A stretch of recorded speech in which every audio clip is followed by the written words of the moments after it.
Yo, it's your boy Logos. And today I think I got a good one up for us because I'm gonna react to Thomas Sowell talk about the stupidity of apologizing for slavery. I'm gonna be honest with you. I'm dark as hell. I'm a black man that is dark. I'm not mixed. I don't look mixed. You can tell I am a black American. If I was white in another life, I wouldn't apologize for shit because I didn't do a damn thing. I don't know what my ancestors did 200 or so years ago or 100 or so years ago. Regardless, that isn't me. The same way me today as a black man don't like having to apologize for the bad actions or the negative mindset of certain black people in the black community. I don't understand why we expect random white people born in the 21st century or the 20th century to be apologists for what their ancestors did.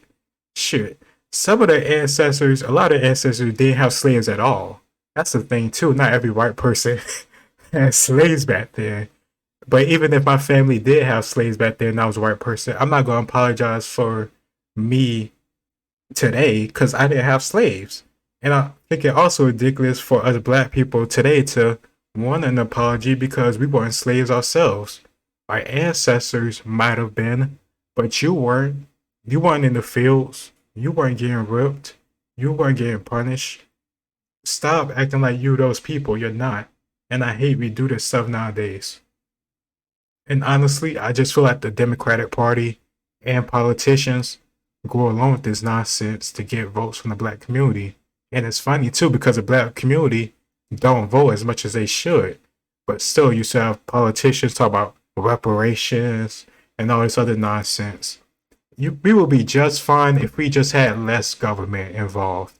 If you read Thomas Sowell enough and you watch his video enough, he gives evidence for how government involvement hurt the black community, how marriage was higher and everything was better before welfare and all these other government programs.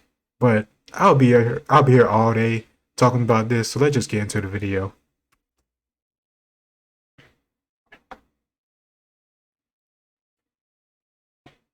Tiger Woods doesn't owe me an apology.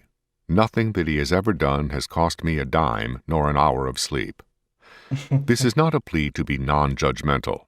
I am very judgmental about all sorts of things, including Tiger Woods' bad behavior.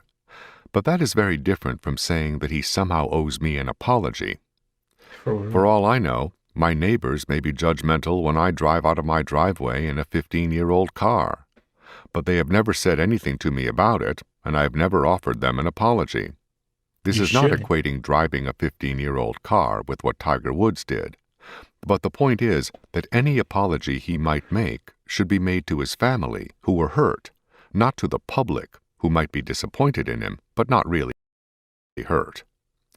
I completely agree. Like, I don't understand why certain celebrities apologize to the public when they do personal stuff that just involves their marriage or their families. I understand ad dollars, but at the end of the day, us ordinary, non famous people really shouldn't give a damn about what this person does in their personal life. That's their life. Enjoy the content, enjoy the media, enjoy the art, whatever form it may be.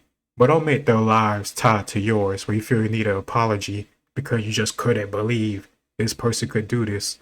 For example, Jonathan Majors, regardless if he's guilty or not, he don't owe me an apology for shit. Cause for one, he don't know me, and for two, I don't know him. His apology is gonna affect my life, so I don't give a damn either way. Public apologies to people who are not owed any apology have become one of the many signs of the mushy thinking of our times. So are apologies for things that somebody else did. Among the most absurd apologies have been apologies for slavery by politicians. For one thing, slavery is not something you can apologize for, any more than you can apologize for murder.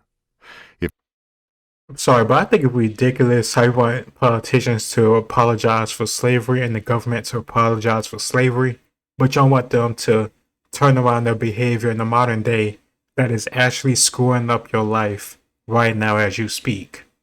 Their affiliation with the military industrial complex. their insider trading, their greed, their not caring for the average citizen, even though they want to ask for their vote every 2 to 4 years. That's stuff we should be caring about, not apologizing or asking for stuff because of something that happened 200, 100 years ago. Come on now. If someone says to you that he murdered someone near and dear to you, what are you supposed to say? No problem, we all make mistakes? Not bloody likely.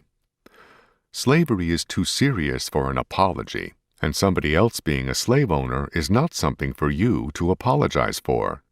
When somebody who has never owned a slave apologizes for slavery to somebody who has never been a slave, then what began as mushy thinking has degenerated into theatrical absurdity, or, worse yet, politics.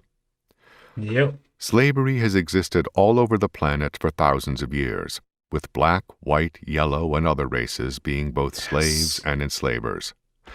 They enslaved each other, and they enslaved foreign people, and foreign could be a different continent.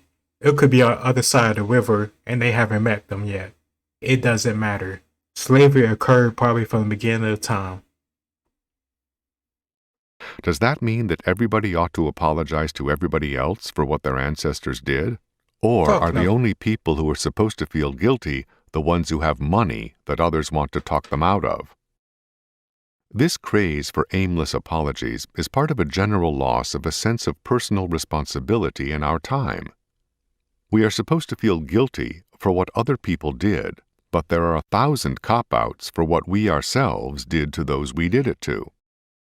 Back in the 1960s, when so many foolish ideas flourished simply because they were new, a New York Times columnist tried to make the case that we were all somehow responsible for the assassination of President Kennedy.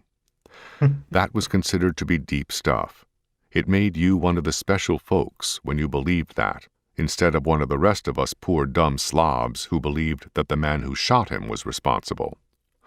For more than a century, That's the crazy. intelligentsia have been trying to get us to focus on the root causes of crime, supposedly created by society, instead of locking up thieves or executing murderers.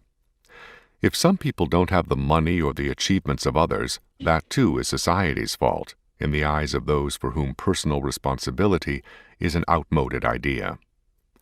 Personal responsibility is a real problem for those who want to collectivize society and take away our power to make our own decisions, transferring that power to third parties like themselves, who imagine themselves so much wiser and nobler than the rest of us.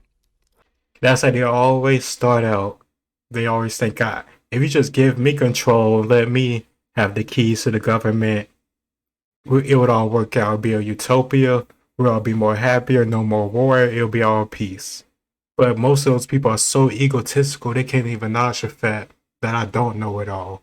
It's impossible for me to know it all. There's so much knowledge on this world. I could live 1,000 years and not know it all.